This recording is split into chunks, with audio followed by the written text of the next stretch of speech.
Una investigación exhaustiva y seria de los asuntos de política pública y gobernanza del país se analizan desde el observatorio. Porque los temas de impacto ya están bajo la lupa y los analizamos desde el observatorio. Saludos amigos y bienvenidos a este nuevo programa desde el observatorio de inicio de año 2024. Como siempre les saluda la doctora Jennifer Castellanos Barreto, ayudante del director del Observatorio de Sociedad, Gobernanza y Políticas Públicas de la Pontificia Universidad Católica de Puerto Rico. Como siempre, para mí es un gusto saludar a todas las personas quienes se conectan a esta hora a través de Católica Radio y sobre todo en este inicio de año. Y por supuesto a todas las personas que ven o escuchan la retransmisión del programa en cualquiera de las plataformas digitales de nuestra querida universidad. Como es de costumbre, nos acompaña nuestro coanfitrión, el doctor Hernán Vera Rodríguez, director del observatorio. Bienvenido, doctor, a un nuevo programa en este inicio de año. Saludos, Jennifer, y felicidades para ti y los tuyos en este nuevo año, también para toda la radioaudiencia. Esperamos sigan honrándonos, ¿verdad?, con su audiencia y con su seguimiento durante este año. Felicitamos también a Londra Bermúdez, que siempre nos ayuda en el control, ¿verdad? Así que para comenzar el año, pues vamos a tener un programa donde iba a decir problema, porque sí vamos a tener problemas, porque es un tema un poquito polémico, ¿verdad? Que es el tema de la mujer en puestos gerenciales y ejecutivos, desafíos y oportunidades. Y digo que es polémico porque pues nosotros hemos trabajado, tú y yo, algunos estudios sobre este tema y a veces, ¿verdad? Tenemos puntos de vista un poquito encontrados sobre el mismo. Vamos a tomar de punto de partida quizás un estudio que ha hecho el Instituto de Estadísticas conjuntamente con la Oficina de Procuraduría de las Mujeres, que se llama Identificando las necesidades de la mujer trabajadora en Puerto Rico, que fue un estudio que recibió algún destaque en la prensa de Puerto Rico durante el mes de diciembre. De nuevo, un punto de arranque nada más, ¿verdad?, para nosotros dialogar sobre ese tema de la mujer en puestos ejecutivos, en puestos directivos, que son temas que marginalmente también hemos traído en otros programas de los cuales hemos hablado. Bueno, y que es importante comenzar a hablar también de este tema porque en todo inicio de año las personas tenemos diferentes deseos o anhelos, tanto personales como a nivel laboral. Y creo que va muy a tono con la situación pues laboral de las personas y especialmente pues en este caso en las mujeres ejecutivas o que quienes ejercen un puesto de supervisión. Si bien es cierto, este tema se ha abordado desde la teoría del género en las organizaciones y es una temática que se ha abordado un par de años atrás y que quizás hemos visto bastante participación de las mujeres en diferentes escenarios, pero sin embargo a nivel organizacional siguen ocurriendo ciertos obstáculos o ciertos desafíos que tienen, por decir algunos frentes, que son tanto del rol de la mujer, tanto individuales, como también relacionados con la cultura y otro aspecto que tiene que ver con las leyes o los reglamentos al interior de las organizaciones.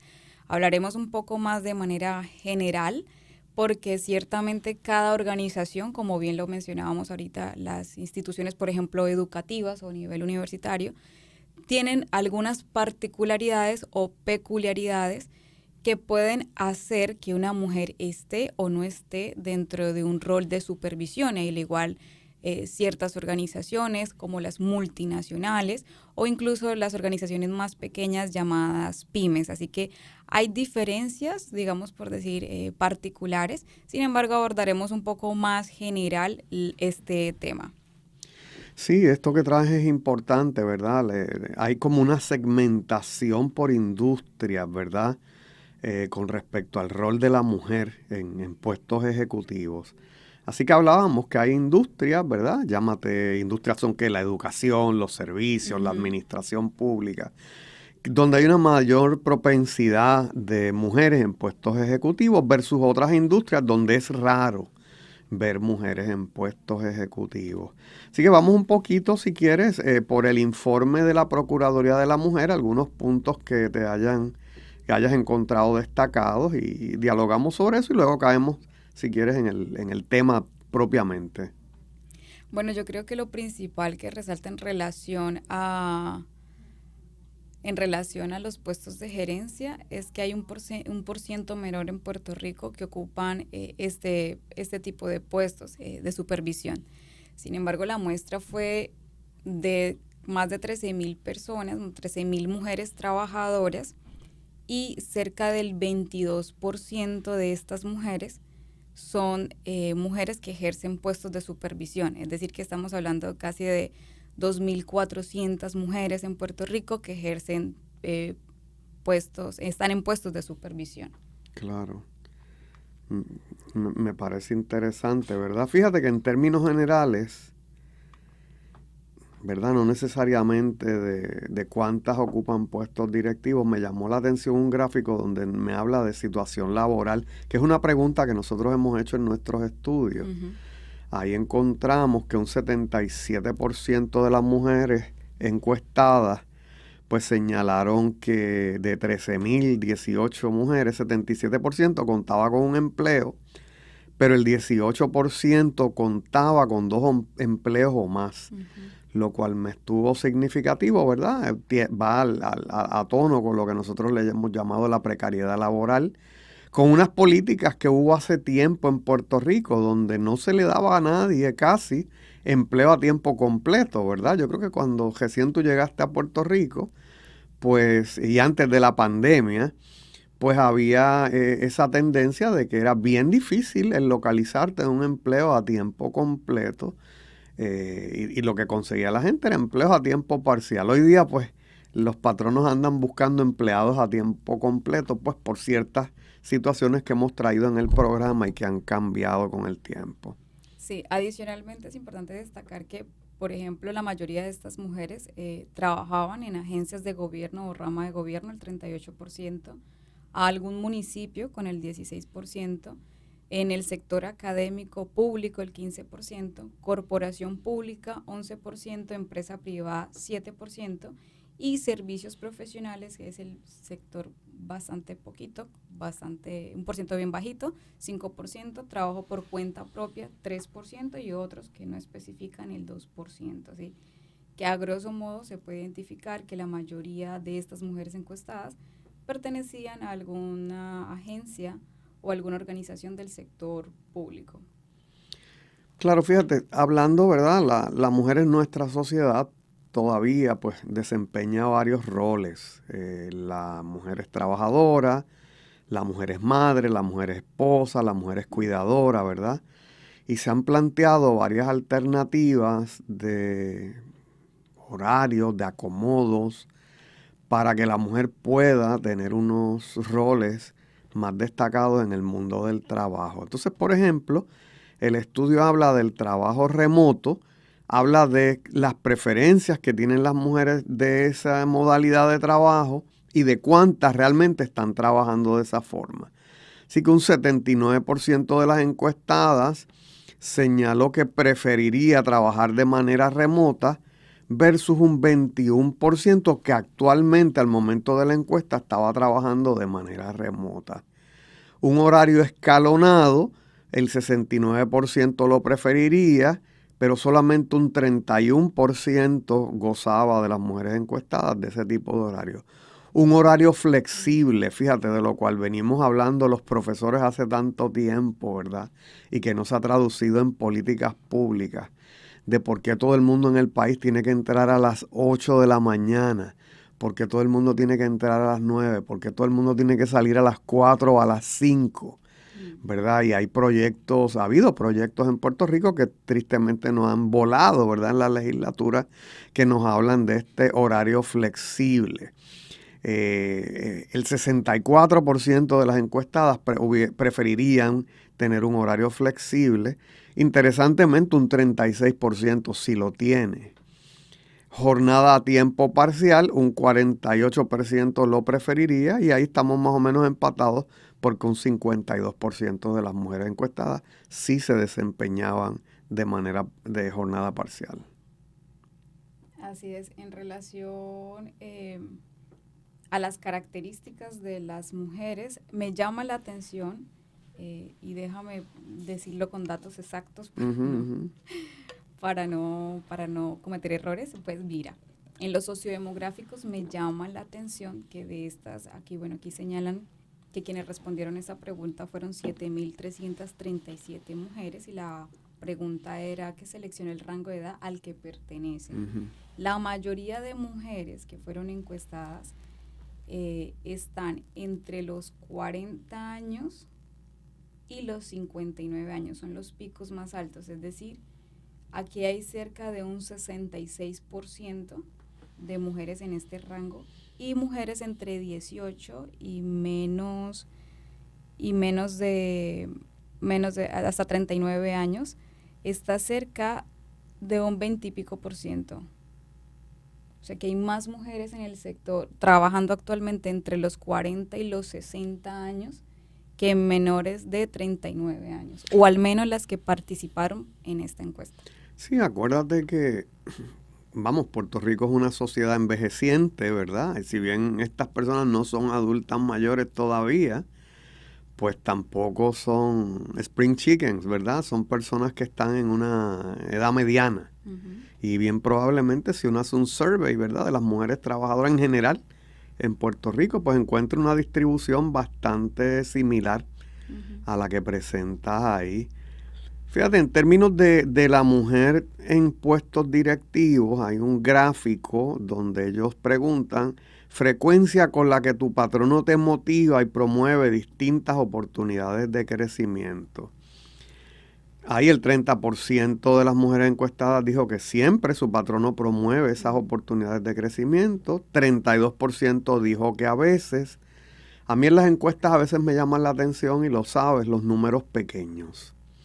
Encontrar un 17% de las encuestadas que digan que sus patronos casi nunca promueven sus oportunidades de crecimiento, y peor todavía, un 21% que diga que nunca sus patronos les proveen oportunidades de crecimiento, lo cual es consono, Jennifer, con los resultados de nuestro estudio de los trabajadores del 2020, el de trabajo decente o precariedad laboral, no con las mujeres, pero con todos los trabajadores. Si te acuerdas, una de nuestras conclusiones era que los trabajadores se percibían antes de la pandemia como laborando en un trabajo, un dead-end job, un trabajo que donde tú entras en el lugar de trabajo, ahí te ves en los próximos años. No hay oportunidades reales de ascenso, ¿verdad? El tema que traeremos ahorita específicamente cuando estemos hablando ya el tema de la mujer en puestos directivos. Y que también fue consono después de la pandemia, porque si bien lo recuerdo, los resultados de esta investigación, también las oportunidades de ascenso y recompensa, o de reconocimiento específicamente, era cerca de un 30 y pico %, es decir, que pareciera ser que se mantiene, o sea, como que es estable un % relativamente cercano entre el estudio, por ejemplo, de ahorita, con el que realizamos antes de la pandemia y posterior a la pandemia, lo cual llama la atención porque ciertamente para que una mujer pueda llegar a un puesto de liderazgo, de supervisión, requiere del apoyo de su supervisor, requiere del apoyo de su organización en general, de sus jefes, para poder ascender, es decir, dándoles las oportunidades que necesita para ascender, dígase en capacitación o dígase en un puesto en donde pueda desarrollar como tal esas habilidades y competencias que necesita. De hecho, el corazón del estudio, lo que se destacó en la prensa, ¿verdad?, generalmente es cuántas mujeres ocupan o no ocupan un puesto de supervisión. Así que ahí se encontró con 22%, en este caso de 10.526 mujeres, 22% ocupaban puestos directivos o de supervisión, mientras el 78% no los ocupaba. Así que, de nuevo, eso es el lead de prensa, ¿verdad? El puntal de lo que se llevó a la prensa con relación a eso. Me llama muchísimo la atención el gráfico 9 por lo que no dice. Dice áreas de adiestramiento y orientación recibidas. ¿Y qué veo ahí en ese gráfico 9? Oye, áreas de adiestramiento que la ley te requiere para las personas. Tema que yo creo que hemos traído anteriormente, ¿verdad? Desde una perspectiva de desarrollo de competencias laborales y de planeación de carreras, temas grandes hoy, planeación de carreras. Cuando usted llega a un trabajo, yo tengo que vislumbrar su potencial y dónde yo te veo, Jennifer, en 5 años, dónde te veo a 10 años, dónde te llevo a 15 años. Así que aquí los adiestramientos son de hostigamiento sexual, de acoso laboral, de violencia doméstica, de discrimen, de trata humana. Hay un 12% que dice no he visto ninguna orientación sobre ninguno de los temas, ¿verdad? Y eso pues me llama mucho la atención. En el gráfico 10 también están relacionados, ¿verdad? Si hay un plan, si las personas han sido orientadas con respecto a un plan de acción afirmativa, es decir, un plan que promueve el rol de la mujer en las organizaciones, pues un 20% dijo que conocía un plan, o el 44% dijo que no, y el 36% indicó no estar segura. Así que para mí es como si no lo conocieran, porque si no está segura, pues para mí no lo conoce. Claro, y por ejemplo, hay lo que tú estás diciendo, para mí que es importante en el desarrollo de una mujer para llegar como tal a un puesto de supervisión o un puesto ejecutivo, el adiestramiento, la mentoría, el modelamiento, las oportunidades de desarrollo. Como yo bien veo, como por ejemplo, solamente basándonos como en esta estadística, aunque muchos estudios también lo refieren, es no solamente la parte de la educación de la mujer, es decir, ser universitaria, no solamente es la universidad, es el adiestramiento, la capacitación que debe tener la mujer para poder llegar a puestos de supervisión. Y ahí al menos nos refleja que las organizaciones, o al menos no se preguntó, entendería yo, que las organizaciones especifiquen que para poder desarrollar a la mujer están haciendo otro tipo de capacitaciones que le permiten a las mujeres ascender a puestos de supervisión. Y es que las organizaciones, Jennifer, en el mundo neoliberal en que vivimos, han recortado muchos gastos. Y tristemente uno de esos gastos es el gasto del desarrollo del recurso humano. Hemos visto que incluso los procesos de inducción, cuando tú llegas nuevo a un trabajo, pues te sueltan allí. Mira, ahí hay unos manuales, léelos, te dan un brief de media hora, de 1 hora, y te ponen una persona de referencia, cualquier cosa le preguntas a este, le preguntas a aquel, y a Dios que reparta suerte. Entonces así no podemos llegar a un nivel productivo, porque imagínate cuántas cosas tendríamos que nosotros, porque no nos atreveríamos quizás a preguntar, en cuántas cosas fallaríamos en lo que desarrollamos una capacidad que nos permita laborar adecuadamente en un trabajo. Eso, y también el acceso a la información, es decir, mi punto de vista es, este tipo de información, quizás más allá de una capacitación, debe estar abierta al acceso desde la organización, es decir, que la organización tenga en su portal la información necesaria en cuestiones de leyes, por ejemplo, y capacitaciones y reglamentos y todo lo demás, disponibles para que las mujeres y en general los trabajadores puedan acceder a ellos. Y por otra parte, en relación a los adiestramientos, a las capacitaciones o el recorte en ese área, también hay una tendencia en las organizaciones a brindar charlas que creen que con eso desarrollan a su personal. O sea, darles una charla de liderazgo, y el liderazgo no se desarrolla en una charla. Claro. Es una mentoría y un proceso de desarrollo donde va de un plan, una intervención y unas mediciones, por decir unos comportamientos que demuestran si la persona aprendió, no aprendió, mejoró o no mejoró en el área o en la habilidad que se debía desarrollar, por ejemplo. Sí, eso nosotros hemos hablado, ¿verdad? Yo soy profesor de administración pública, del concepto de la ética. O sea, para desarrollar el pensamiento ético, un comportamiento ético en nuestros funcionarios y funcionarias públicas, pues tiene que haber un plan bien ordenado. No basta con hacer 10 horas en 2 años, o sea, que es lo que la ley pide. Y no basta con con unos adiestramientos que sean meramente descriptivos de leyes y descriptivos de reglamentos. Yo creo un adiestramiento más situacional, Jennifer, donde la persona, yo le pongo una situación, dígame si eso es ético, dígame si no es ético, porque la gente tiene una idea de lo que la ley, ¿verdad? No conocerá la minucia de la Claro. ley, pero maneja en términos generales. Ahora, ¿será capaz de aplicarla en un contexto real? ¿Será ahí que estamos fallando? Pues posiblemente. Sí.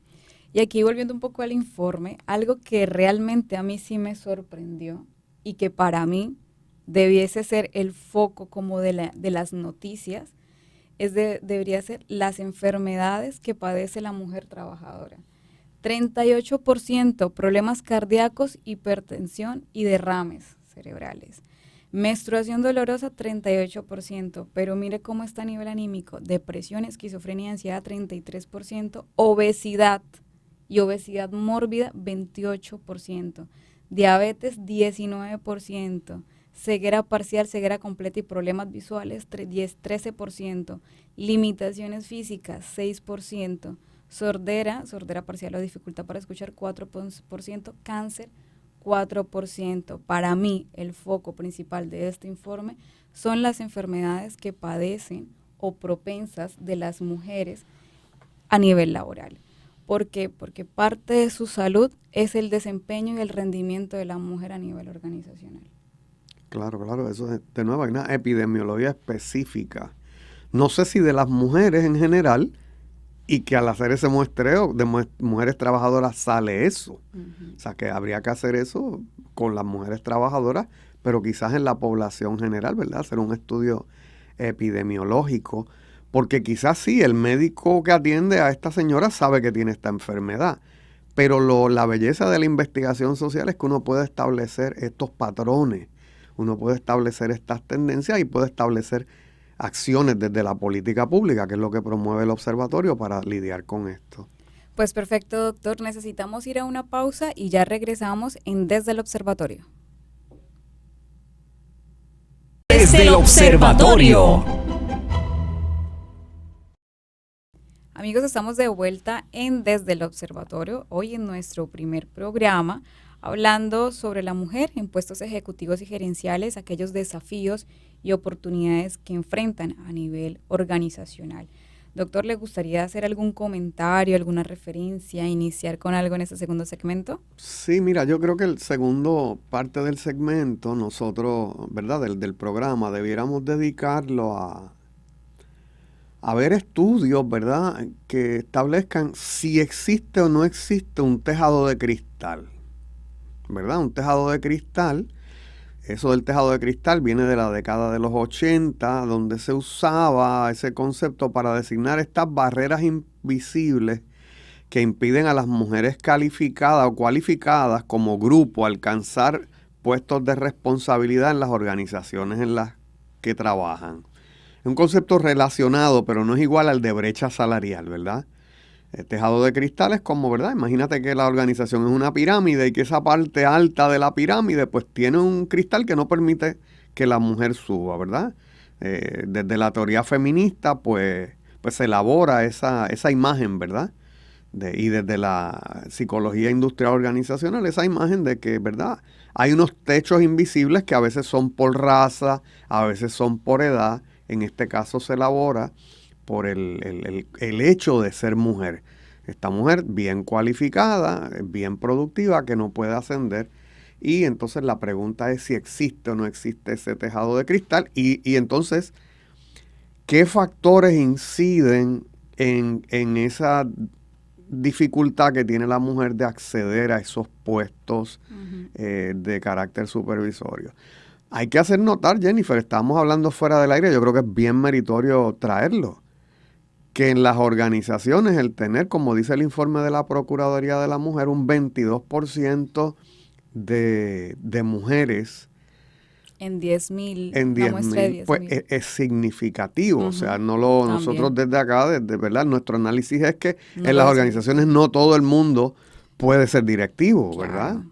Así que, ¿verdad? Lo que habría que comparar es cómo compara eso con los varones, ¿verdad? De hecho, ahí es supervisión, porque ni es directivo. Claro, claro, sí, sí. O sea, que puede ser directivo o no, Claro. pero es supervisión, que para mí 22% es un montón y realmente para mí es un logro y es coherente con que la mujer en Puerto Rico está muy bien educada, o sea, se educa más versus el hombre, que es lo que tratan de resaltar en este informe también. Sí, entonces si eso es cierto, pues pareciera haber algo, ¿verdad?, de la barrera. De hecho, nosotros vamos a referir un poco de nuestro estudio del 2020, trabajo decente o precariedad laboral, un acercamiento a la situación de los trabajadores en Puerto Rico, disponible en la página web de la Católica. Nosotros encontramos diferencias estadísticamente significativas por razón del género de los participantes en la percepción de las oportunidades de ascenso. Uh-huh.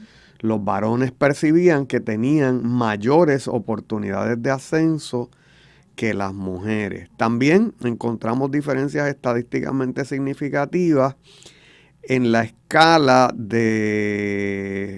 esta era de oportunidades de ascenso. ¿Cuál era la otra? No, la verdad que puse las dos veces la misma. Así que había dos escalas donde eso se daba. Creo que era reconocimiento. Reconocimiento creo que era, sí. Así que esas fueron las dos variables, que es decir, que los hombres percibían que eran más reconocidos y tenían más oportunidades de ascenso versus las mujeres. Es decir, que la mediana, si mal no estoy, era mayor en hombres versus en las mujeres. Cierto. Son percepciones, ¿verdad? Pero claro, estaban allí también en otros trabajos hemos encontrado cosas parecidas, ¿verdad? Con respecto a eso. Sí, hay un estudio que me gustaría mencionar también. No es en población puertorriqueña, es en población colombiana. Se llama Factores que influyen en la gerencia de las mujeres, el caso de pequeñas y medianas empresas colombianas, las llamadas pymes. Ellos hicieron un estudio, de hecho, con un muestreo aleatorio, en el que participaron más de 300 personas y realizaron una comparación interesante a través de una prueba T, es decir, de hombres y mujeres, para ver si había diferencias en algunas cuestiones, ¿no? Y refieren que las diferencias de medianas muestran que con respecto a los hombres, las mujeres dirigen empresas con más años de antigüedad, son las características. Cuando son gerentes hay una mayor porción de mujeres en la junta, tienen un mayor número de trabajadoras mujeres, las ventas son menores y con rendimiento en relaciones racional y procesos más bajos. Eso tiene que ver con las cuestiones de la forma de cómo se mide el rendimiento en las organizaciones. En cuanto a cuáles son esos factores, por ejemplo, que puede hacer que la mujer sea gerente de una pyme, dice que los resultados encontrados muestran un incremento en los años de la empresa, es decir, que sí es importante cuántos años lleva en la empresa, la presencia de junta directiva, es decir, que haya una junta directiva realmente en la organización a la cual pertenecen, en el caso de las pymes, una mayor porción de mujeres en la junta directiva, mayor participación de las mujeres a nivel organizacional, pertenecer al sector primario de la economía, y presentar rendimiento en sistemas abiertos y procesos internos son factores que tienen una relación positiva con la probabilidad de que una mujer sea la gerente de una pyme. Sí, hablando de estudios, ¿verdad? Nosotros en uno de nuestros trabajos resumimos un estudio de Gaete, Álvarez y Ramírez. Son unos investigadores mexicanos, una investigación cualitativa donde se entrevista a 20 mujeres con experiencia en puestos directivos universitarios en este caso. Y se establece, ¿verdad?, cuáles son las limitaciones o las barreras. Aquí se establece, la primera barrera es de tipo personal y tiene que ver con los roles familiares, la autoestima y la autoestima femenina. La segunda, barreras organizacionales, tales como los grupos de poder y la insolidaridad femenina. Fíjate qué interesante el planteamiento de 20 mujeres, ¿verdad? Que dicen, hay mujeres que ya han llegado a puestos directivos y resultan ser una barrera para otras mujeres en ese ascenso hacia esos puestos directivos. Obviamente, pues hay unas barreras sociales como la cultura machista y los cambios sociales, ¿verdad? Así que hay una playa de verdad de elementos internos a la organización, internos a la persona o pertenecientes a la cultura, ¿verdad? En general, que pueden, y hay que decirlo que sí, en caso México, ¿verdad? Que como Puerto Rico, pues son culturas que por mucho tiempo fueron culturas machistas, son culturas que están en proceso de cambio, y eso resulta ser, ¿verdad? Y los impedimentos. Me llama muchísimo la atención ese, ¿verdad? Porque hemos oído en la vida real, nosotros tenemos una carrera de muchos años, hemos sido administradores por mucho tiempo y hemos oído esa queja, ¿verdad? De lo difícil que es para algunas mujeres el lograr romper brechas, sobre todo cuando hay otras mujeres en puestos altos.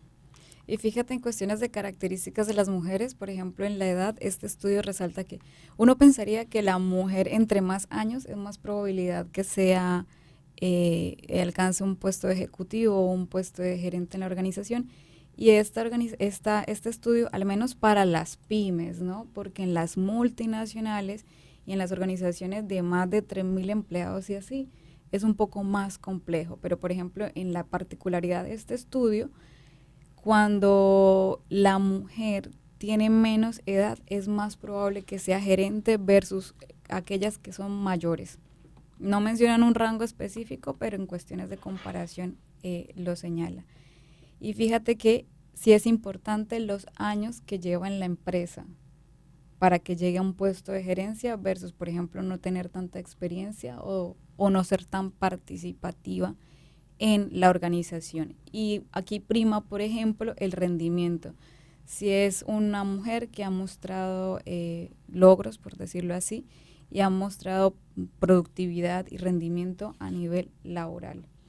Mira, hay que ver los resultados del trabajo del Instituto de Estadísticas y la Procuraduría de la Mujer en un contexto global.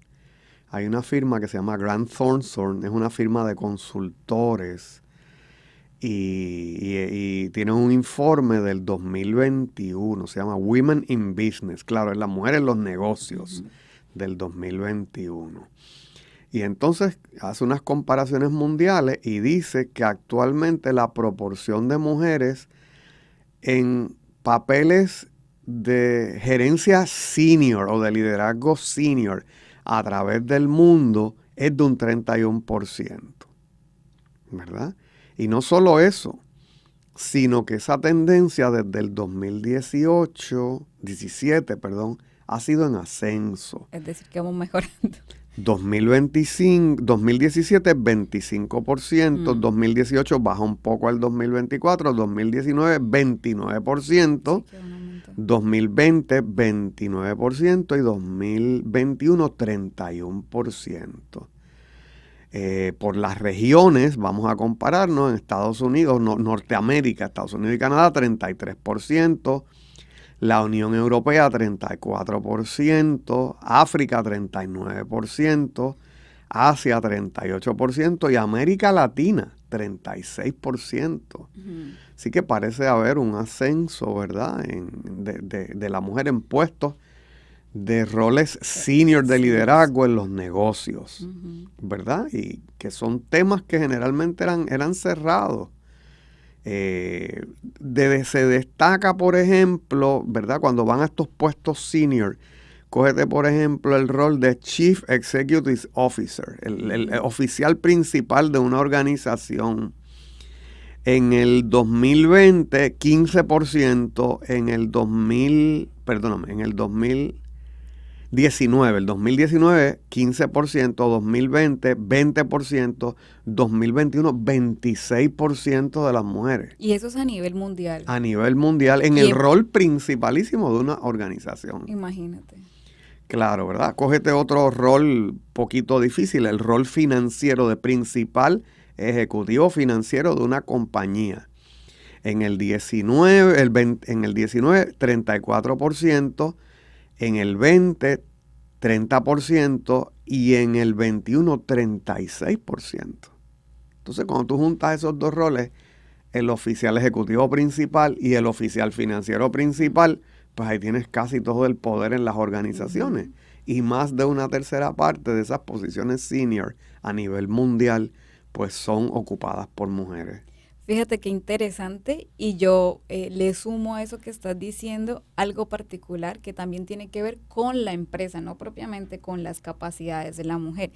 Y menciona este estudio que en relación a la empresa, cuando las ventas, la participación del mercado, los niveles de rotación y el ausentismo están bien, las mujeres pueden tener más oportunidad para ocupar fácilmente cargos gerenciales. Sin embargo, cuando la calidad del producto, el servicio, los procesos operativos, la satisfacción de los clientes y la imagen de la empresa no está bien, hay pocas probabilidades que la mujer ocupe estos cargos. Sí, me parece claro. ¿Qué otras? Vamos a hablar entonces, quizás en esta parte, alguna otra limitante que te parezca que... Bueno, que son las particularidades ya más del rol femenino, que tiene que ver, por supuesto, con la decisión o la oportunidad también que ella quiere de ejercer su rol como madre.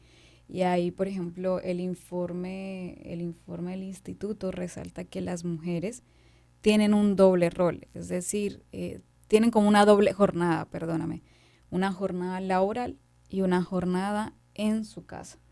Así que cierto, esa claro. también por muchos años ha sido una limitante de la mujer. Sin embargo, las oportunidades de ser ejecutivas o directivas o tener puestos de supervisión van muy de la mano con la pareja que estas mujeres tienen. Esto no lo señala, por supuesto, el informe, claro. pero creo que en lo particular tiene que ver mucho también con ese equipo que conforman con su pareja, donde también ella puede, digamos, cumplir sus sueños, su rol a nivel laboral, teniendo una pareja que también le aporte valor, que también se apoye, no es que le ayude, sino se apoyen en relación a eso. Entonces, eso también a veces es una limitante que se menciona mucho en la mayoría de los artículos de cuáles son esas barreras que tienen las mujeres para llegar a la gerencia o a los puestos de supervisión, y ponen la dificultad que tienen el balance de su rol, ya sea como esposa y / mamá, y ser gerente. Sí, por eso destacamos ahorita, ¿verdad? Y el informe destaca la necesidad de crear un ambiente, una cultura organizacional que propenda el desarrollo pleno del ser humano. No tiene que ser necesariamente de la mujer, ¿verdad? Del ser humano. Y que haya unas políticas family friendly, unas políticas amistosas o compatibles con el desarrollo de las familias. Así que, por ejemplo, pues esto que hablábamos de los horarios flexibles, de las bandas horarias, del trabajo remoto, de la posibilidad de disminuir mi jornada por unos meses en lo que atiendo un asunto familiar y después volver a tomar la jornada a tiempo completo, pues permite el que no perdamos un gran recurso humano.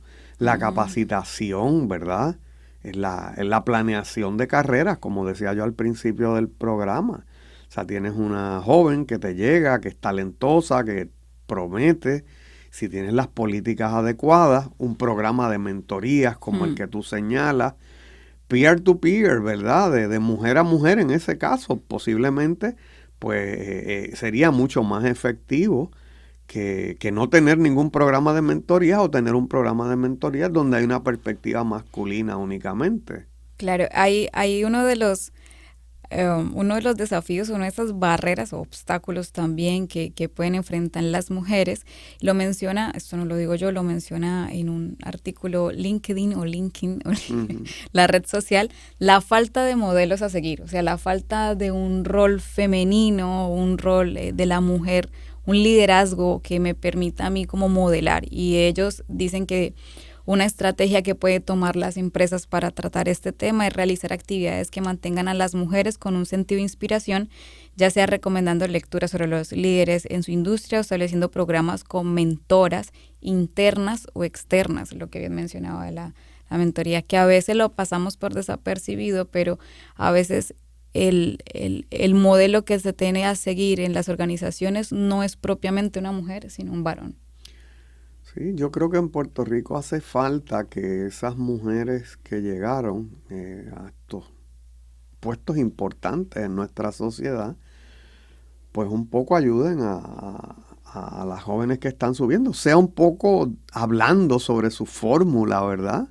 Cómo lograron hacerlo y a la vez tomando bajo su ala, ¿verdad? Algunas jóvenes para desarrollarlas en el proceso y señalarles el camino. A veces la gente lo que necesita es simplemente que se le aclare cuál es ese camino.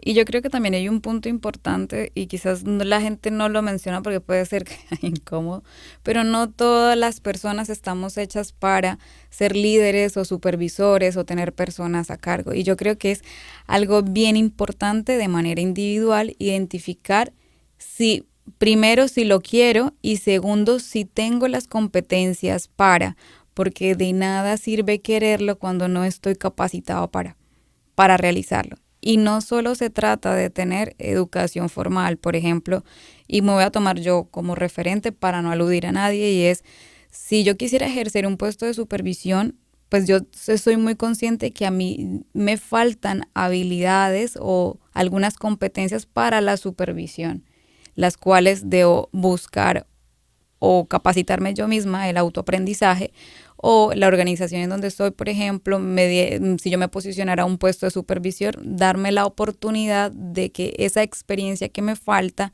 me diera la oportunidad también de adiestrarme o me adiestrara para eso, que en muchas organizaciones se compensa la falta de experiencia a través de la mentoría, la capacitación y todo lo que hablamos. Pero creo que hay un proceso que nos falta, un proceso de conciencia de no tomar un puesto de supervisión solo porque quiero, sino también porque estoy dispuesta a aprender, a mejorar, a capacitarme, a desafiarme a mí misma, a dar la milla extra, porque no puedo tomar un puesto de supervisión y seguir creyendo que no soy supervisora.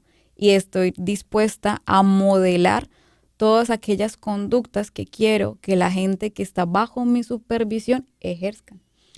Yo creo en eso, creo que tiene que haber como unas escuelas de líderes. De hecho, en la universidad se ha hablado desde presidencia, ¿verdad? Se está trabajando en un proyecto que tiene que ver con eso, porque el colocar a una persona que no tiene las competencias en un puesto directivo, en un puesto supervisorio, puede ser a veces llevarlo a lo que llamamos el principio de Peter, ¿verdad? Uh-huh. Llevarlo a su máximo nivel de incompetencia, no porque la persona sea incompetente, sino porque lo pusimos en un terreno que no conoce cuáles son sus reglas, ¿verdad? Es como si cogemos un niño pequeño y lo soltamos en una selva o en un desierto o en el Ártico, ¿verdad? Pues es un terreno que tú no conoces. Claro. Así que volvemos al tema de la capacitación, al tema de la mentoría, al tema de la inducción, porque la dirección, la supervisión es ciencia y es arte, uh-huh. ¿verdad? Así que tú puedes tener algunas características que te pueden propender a ser un buen líder, un buen directivo. Pero eso no lo es todo, ¿verdad? Claro. Hay que tener unas herramientas para ello, herramientas que hay que desarrollar. Algunos lo desarrollamos a cantazos, ¿verdad? Pero es triste que algunas personas, teniendo el potencial, pues al entrar en ese territorio desconocido, se pierdan y no lleguen al final del camino. Claro que sí, doctor. ¿Alguna conclusión para cerrar ya este programa? Yo creo que de nuevo, que debemos profundizar en el estudio, ¿verdad?, de la mujer en este rol directivo y supervisorio de la sociedad. Creo que deben hacerse, ¿verdad? Encontramos que es importante el estudio que ha hecho el Instituto de Estadísticas. Creemos que deben hacerse más estudios en esa área, quizás desde las disertaciones doctorales de nuestros estudiantes y quizás desde los centros de investigación, ¿verdad? Establecer, ¿verdad?, unas comparaciones con otros sectores de la sociedad. Así es, doctor. Pues muchísimas gracias, doc. Hemos llegado como tal al final de nuestro programa desde el Observatorio, amigos. Les recordamos que pueden conseguir esta retransmisión en YouTube, en el canal Huellas del Futuro, bajo la playlist Desde el Observatorio o en el formato podcast en Spotify. Les agradecemos a todos por habernos acompañado hasta el final de este programa en el inicio de año. Nos vemos la próxima semana en un episodio más desde el Observatorio. Muchísimas gracias. Hasta el lunes. Forma parte de nuestro análisis. Comparte tus opiniones con el panel. Comunícate con nosotros a observatorio.pucpr@pucpr.edu. Desde el Observatorio, una producción de la Pontificia Universidad Católica de Puerto Rico.